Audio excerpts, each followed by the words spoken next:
Hello everyone, welcome और welcome back to my channel.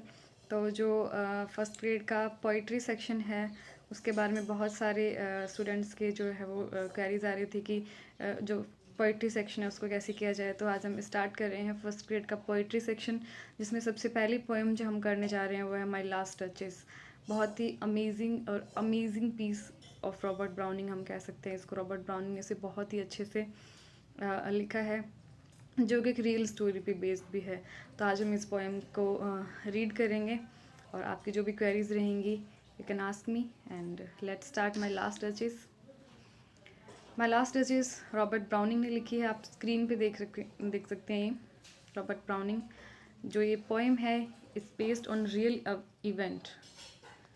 Duke Alphonso जो Ferreira के king थे इटली के, अल्फेंसो सेकंड, उनकी ये स्टोरी है। ड्यूक अल्फेंसो की शादी 14 years old Lucrezia de Medici से हो गई थी। बहुत ही कम एज की थी वो प्रिंसेस जिनके साथ इनकी शादी हुई थी। और इन द एज ऑफ 17 साल की उम्र में उनकी एक मिस्टीरियस डेथ हो गई थी। उसी पे बेस्ड है ये पोएम। सिर्फ 3 साल शादी को हुए थे उनके और उनकी एक डेथ हो गई थी। लुक्रेजिया एक बहुत ही सस्पिशियस सर्कमस्टांसिस में उनकी डेथ हुई थी और ऐसा लगता है कि maybe she have been poison, या तो उनको जहर दे दिया गया या किसी भी तरीके से, या तो मर्डर था या उनकी जो भी है वो इट्स अ मिथ्री। तो उसके बारे में ये पोएम है।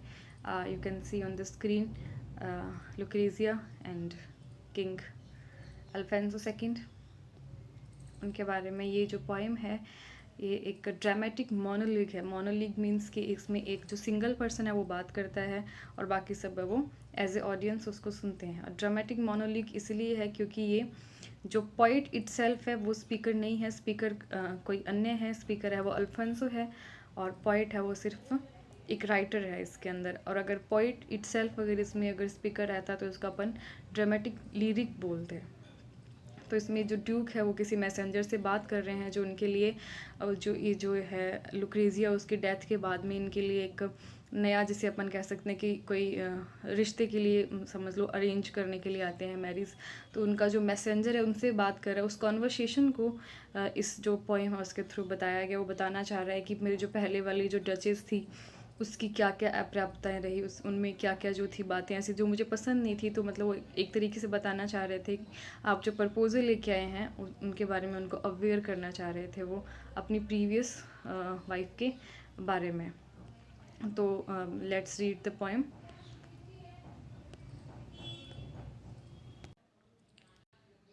Let's start my last touches. First मैं आपको बता दूं कि कपलेट्स के अंदर लिखी हुई है। 28 इसमें कपलेट्स रहेंगे जिसकी जो स्कीम है वो ए बी बी सी सी इस तरीके के राइमिंग स्कीम्स के ऊपर भी बहुत सारे क्वेश्चंस पूछ जाते हैं। हम इसके ऊपर एक अलग से वीडियो करेंगे कि जो इसमें क्वेश्चंस है वो किस तरीके से पुटअप किए जा सकते हैं उस चीज़ के बारे में।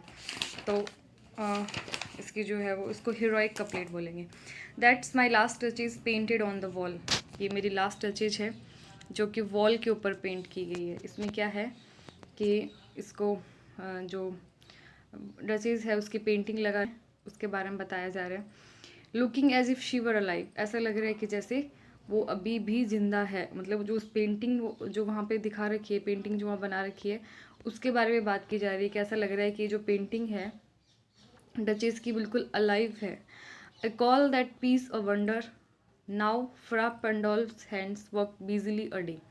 मैं इसे बहुत ही शानदार कृति कहूँगा। फ्रा पेंडोल्फ एक पेंटर थे जो बहुत ही पहुँचे हुए हैं, नामी उस समय के जो पेंटर थे उनके द्वारा बनाई गई है। उन्होंने बहुत ही बिजीली बहुत ही हार्ड वर्क से इस काम को पूरा किया है। एंड देयर शी स्टैंड्स, और उनकी मेहनत का परिणाम ये है कि जो पेंटिंग है यहाँ पे सामने लगी हुई है। Will please you sit and look at her, क्या आप इसको बैठ कर नहीं देखेंगे। I said Fra Pandolf by design for never read strangers like you that pictures countenance. वो कहना चाह रहे हैं कि मैंने जो फ्रा पेंडोल्फ का नाम है वो जानबूझ के लिया है, ये बताने के लिए लिया है कि ताकि जो वो बहुत सारे स्ट्रेंजर्स लोग यहाँ पे आते हैं जो बार बार मेरे से ये क्वेश्चन पूछने की कोशिश करते हैं कि पेंटिंग इतनी अच्छी क्यों बनी है, इसमें इतना अच्छा ग्लैंस क्यों आया है। तो मैं आपको पहले ही बता दूं कि फ्रा पेंडोल्फ ने इसको बहुत मेहनत से तैयार किया है। The depth and the passion of its earnest glance but to myself they turn since none puts by the curtain I have drawn for you but I. इसमें जो ये है किंग अल्फेंसो ये बताना चाह रहे हैं कि सिर्फ मैं और सिर्फ मुझे ही इस बात का अधिकार है कि मैं इस पेंटिंग का पर्दा हटा सकूं और किसी को इस पेंटिंग को देखने की इजाज़त भी नहीं है। तो स्ट्रेंजर्स मेरे बारे में मेरे से अक्सर ये क्वेश्चन पूछते रहते हैं कि ये पेंटिंग में इतना ग्लैंस कैसे आया, इतनी जो ग्लो है वो कैसे आया है। And seem as they would ask me if they durst means dear. अगर वो पूछने का साहस करते हैं तो मेरे से ये बात पूछते हैं, how such a glance came there, कि ये ग्लैंस यहाँ पे कैसे आया। So not the first you are sir, इसलिए आप अकेले नहीं हैं ये क्वेश्चन पूछने वाले।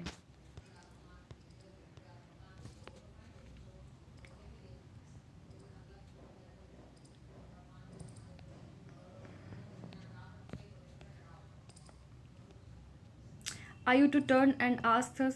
Sir it was not her husband presence only. तो मैं आपको बता दूं कि ये सिर्फ और सिर्फ उसके हस्बैंड के प्रेजेंस की वजह से नहीं हुआ है।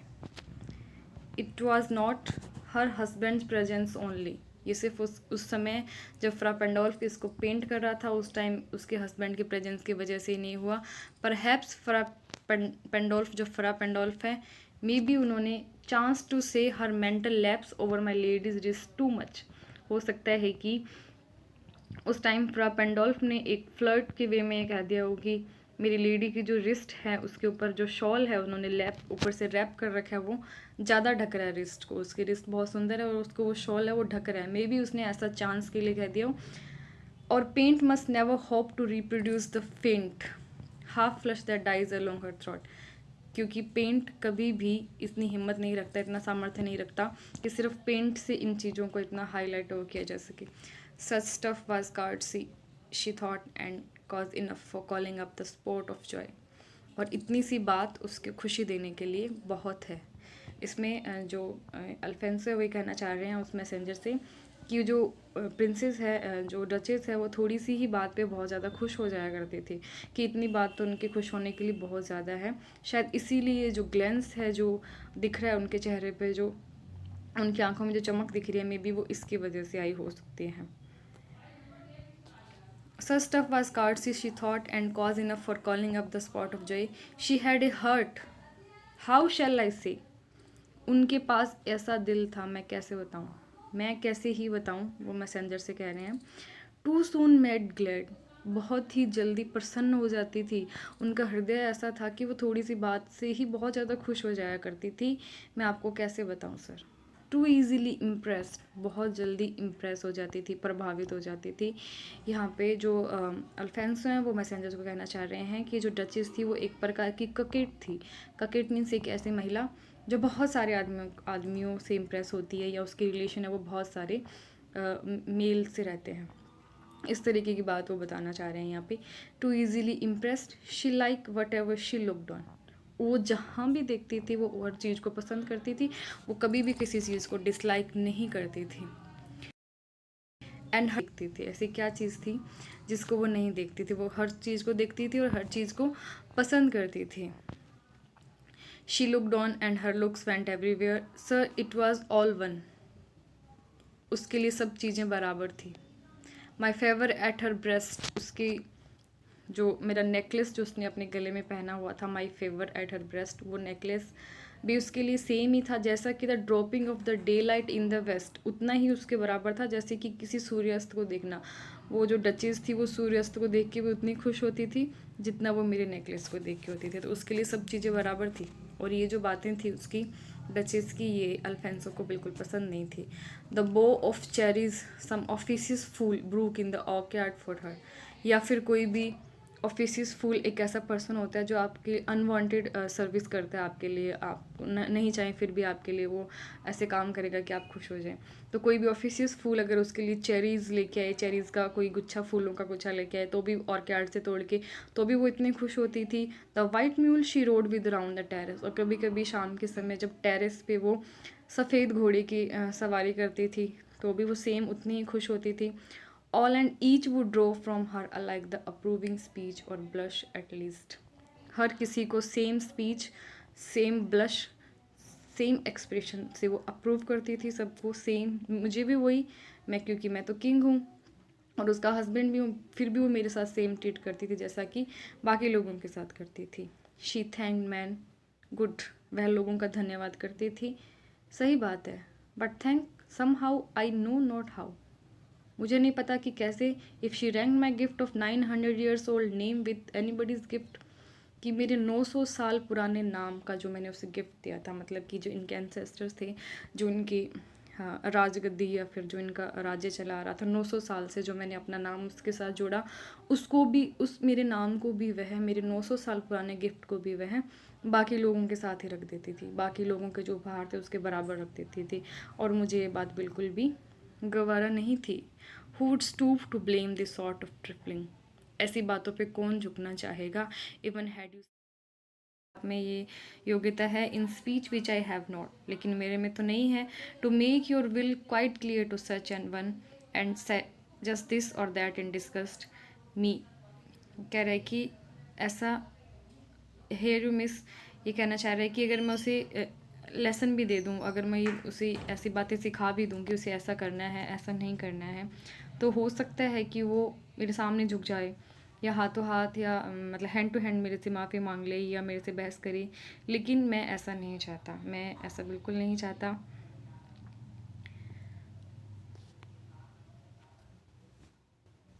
Just this or that in discuss me, here you miss or exceed the mark, और यहाँ पे आपने जो अपनी लिमिट्स है उसको क्रॉस कर दिया है। मिस मतलब ये डचेस के बारे में कहना चाह रहा है कि उसने अपने लिमिट्स को क्रॉस कर दिया था। And if she let herself be lesson, अगर उसको मैं कहता, not plainly set her wits to your forsooth and made excuse, तो हो सकता है वो एक्सक्यूज़ बनाती या मेरे सामने झुकती। Even then would be some stooping and I choose never to be, हो सकता था वो झुकती, लेकिन मुझे झुकना गवारा नहीं है। मतलब राजा कहना चाह रहा है यहाँ पे, जो किंग है वो ये कहना चाह रहा है कि अगर कह के मैं उससे कुछ काम कराता तो उसका कोई फ़ायदा नहीं था, मैं चाहता था कि वो खुद से ये सब करती, लेकिन वो ऐसा नहीं करती थी। Oh sir, she smile no doubt, श्रीमान, वो मैसेंजर से कह रहा है कि वो मुस्कुराती थी, इसमें कोई शक नहीं है, हाँ वो मुस्कुराती थी। वेन एवर आई पास्ट हर, जब मैं उसके पास से गुजरता वो मेरी तरफ देख के मुस्कुराती थी। But who passed without much the same smile, irony ये है कि ऐसा कौन सा व्यक्ति था जो जिसकी तरफ देख के वो नहीं मुस्कुराती थी। This grew and here comes, जो इंग्लिश की हिस्ट्री है उसकी सबसे जो वी कैन से कि एक ब्लडीस्ट लाइन है, खूनी लाइन कह सकते हैं अपन इसको, जो बहुत ही ट्रेजिडियस लाइन है, जिसमें ओनली 5 वर्ड्स के अंदर जो ट्रेजिडी है उसको कह दिया गया है कि दिस ग्रू, इस प्रकार की जो मुस्कुराहटें थी वो बढ़ती गई। I gave commands then all smile stop together, मैंने कमांड दी, मैंने एक ऐसी कमांड दी कि जितनी भी मुस्कुराहटें थी, ऑल स्माइल स्टॉप टुगेदर, वो सब एक साथ बंद हो गई। इसमें जो अल्फांसो है वो कहना चाह रहा है कि स्माइल स्टॉप होगी का मतलब है कि या तो उसका मर्डर कर दिया गया, उसको ऐसा कुछ किया गया कि वो उसकी डेथ हो गई, मे बी शी पॉइजन और शी मर्डर्ड एनी हाउ, क्योंकि वो बहुत ज़्यादा इस चीज़ से परेशान हो चुका था। All smile stop together there she stands, और अब वो यहाँ खड़ी हैं एज इफ अलाइव, बिल्कुल जिंदा व्यक्ति की तरह।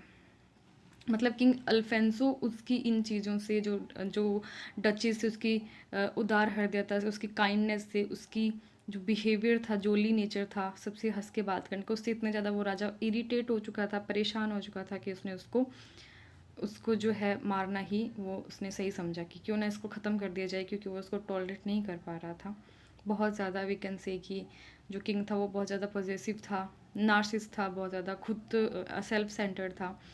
There she stands as if alive, will please you rise, sir के पे आप खड़े हो जाइए, खड़े होंगे please. Will meet the company below, हम नीचे उन लोगों से बात करते हैं जाके, जो कि प्रपोजल लेके आ रखे हैं उनसे। The company below, then I repeat, the count of your master's non-munificence is ample warrant that no just pretense of mine for dowry will be disallowed, कि जो आपके जो मास्टर हैं वो दहेज के लिए बिल्कुल भी राज़ी नहीं होंगे। वो जब मैं उनको कहूँगा कि मैं दहेज नहीं लूँगा तो इस बात को डिसअलाउ कर देंगे। Though his fair daughter self as I owed at starting is my object, मैं पहले ही बता दूँ कि जो मेरा ऑब्जेक्ट है, जो मेरा चीफ ऑब्जेक्ट है, वो सिर्फ और सिर्फ उनकी बेटी है और कुछ भी नहीं। We will go together down, sir चलिए हम एक साथ नीचे चलते हैं। और चलते चलते रास्ते में वो बताता है कि नोटिस देखिए, नेपच्यून, जो नेपच्यून है समुद्र के देवता, दो टेमिंग ए सी हॉर्स थ्रू रेयरिटी, एक सी हॉर्स है जो समुंदर में जो सी हॉर्स है उनको समुद्र के देवता नेपच्यून कंट्रोल कर रहे हैं। इस तरीके से वो खुद की जो कंट्रोलाइजेशन है, खुद की जो पावर है, उसको बताना चाह रहा था। ये एक रेयर स्टैचू है जो कि मुझे क्लॉज ऑफ इंसबर्ग ने ब्रॉन्ज में बनाकर मुझे उपहार में दी थी। वो उससे बताना चाह रहा है अपने शान और शौकत के बारे में, अपने जो भी उसका रहन सहन का तरीका था, उन चीज़ों के बारे में बताना चाह रहा है। तो ये थी पोएम जो कि एक विकन से एक मास्टरपीस है बाय रॉबर्ट ब्राउनिंग। तो इसके बारे में जो भी कमेंट्स हो, जो भी क्वेरीज हो, you can write in the comment section. और नेक्स्ट कौन सी पोएम आप करना चाहोगे, आप कमेंट सेक्शन में बताएं। Thank you so much for watching.